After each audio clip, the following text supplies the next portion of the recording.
Good day. In science fiction, you have a large number of universes. You have Stargate, Star Wars, Star Trek, what have you. Now, there's one universe that does not receive that much attention, and that is the Schwarzenverse. What is the Schwarzenverse, you ask? Well, it's the universe wherein all things Schwarzenistic take place. Now, a Schwarzenistic action is any action where in this universe you would be instantly killed. For example,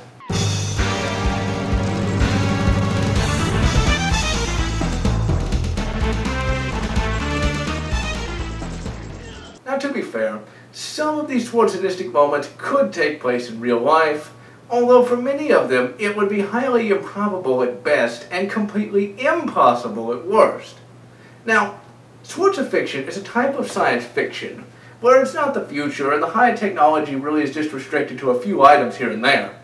But the one thing that really sets it apart is its high number of completely impossible, barmy, weird, and just downright out there events. The best example I can give is destroying a supercarrier with an RPG. Now, the piece of Schwarzenfiction we're taking a look at today is Temple. Temple was written by an Australian writer named Matthew Riley. Now, Riley is a very proficient writer of Schwarzenfiction. In fact, most of his best work is Schwarzenfiction. A good example would be Scarecrow. That's the novel wherein somebody destroys a supercarrier with an RPG. Now, in addition to Riley's really good writing, he also owns a modified DeLorean, further adding to his awesome quotient. So let's take a closer look at the 1999 standalone novel known as Temple. As with many novels, this cover is completely forgettable. It's just a wall of brown stones with a little window. Although the font on the word Temple is in keeping with the overall tone of the novel. You turn the page, and this generates a little suspense. It's a number of helicopters circling a Mesoamerican temple. Although this scene is ruined by all of the bloody accolades. And it does get worse. You turn the page, and here's some accolades for a completely unrelated book.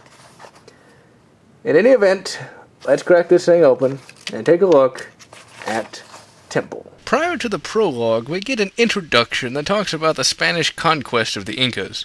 We move on to someone talking about the Spanish searching for an idol. It then concludes with a news article that talks about an abbey allowing scholars to review some rare manuscripts. Here is the actual beginning of the novel, and it does a tremendous job stirring up suspense. What is taking place is that a number of German commandos have taken control of an abbey. They are currently questioning the monks as to the location of a particular manuscript. This, of course, begs the question, what purpose would a German commando have for an ancient manuscript? Also, how did they get their hands on an ancient KG-11? An ancient KG-11 is essentially the most advanced assault rifle ever built, even by today's standards. The thing fired a 4mm caseless round and was basically right out of Aliens. Now, the U.S. military did consider adopting it for a time, but eventually it came down to both money and the fact that .223 ammunition was considerably more plentiful than 4mm caseless. Well, the German commandos end up finding the manuscript and execute the remaining monks, save one. Well, the prologue and the introduction both stir up a huge amount of suspense and really get the novel off to a very fast-paced start. The book is not broken down into chapters, but rather machinations similar to the iterations in Jurassic Park. In the first machination, we meet our main character, William Race. William Race is a professor of languages, and he is, in a word, a He-Man professor, meaning that not only is he highly intelligent, he is also physically fit. And befitting his hero status, he is the one that engages in most of the Schwarzenegger moments. Race is drafted in becoming a language consultant for a military operation. He is supposed to translate a manuscript. Now, the manuscript he has to translate is the same one that the Germans were after.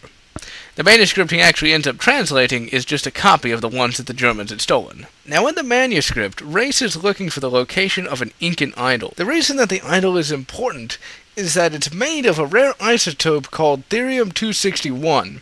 At this point in the story, it's not explained what it does, but we do know that it's very important.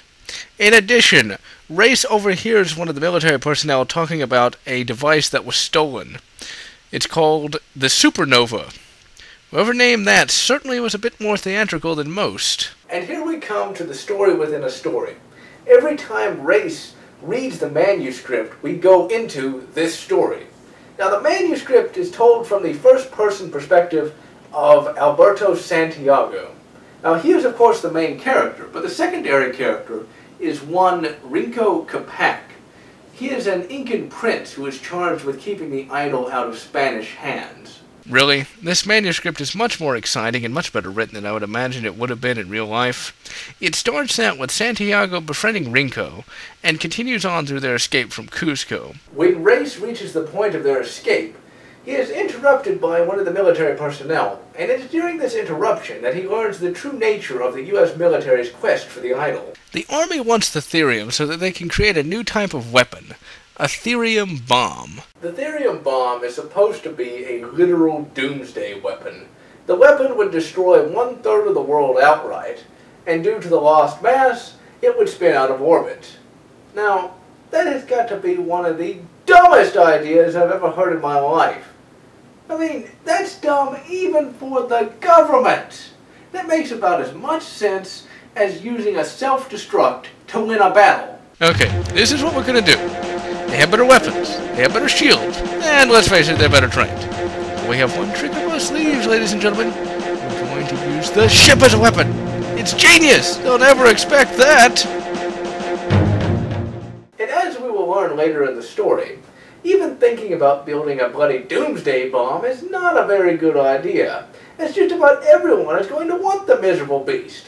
Sure, if you have a spacefaring empire, it might not be a bad idea, but when you're confined to just the one planet, you generally don't want to go about devising means of destroying the bloody thing. Well, after Race learns this rather disturbing bit of information, he returns to the manuscript. By this point, Santiago and Rinko have trekked to the village of Villafort. They go to that village to hide the idol. Now, all through their journey, they have been pursued by Hernando Cortez, and by this point, Cortez and his army are rather close to catching them. When they arrive at Villafort, they find that most of the town's population has been killed. And this is where the manuscript stops. Race was able to determine the method of locating Villafort. Basically, all you have to do is follow a series of totems. Still, I'm certain that the series of totems was easier to follow than that map from Far Cry 2.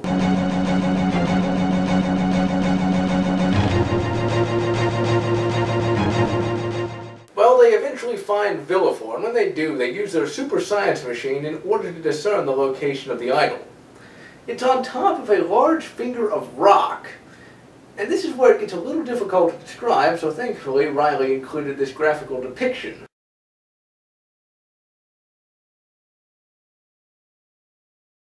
Riley is good about including various maps and graphical depictions of hard-to-conceptualize things. It makes reading his novels that much more enjoyable. But the rearguard back at Villafort encounter a large number of German commandos. Said commandos easily take the village and set about attacking Race and the rest of the team on the mountain. Well, in face of greater numbers, Race's team decides to surrender. Now, these are the first team of Germans that Race will encounter, and they are of the more mundane variety, meaning that they are actual members of the German military.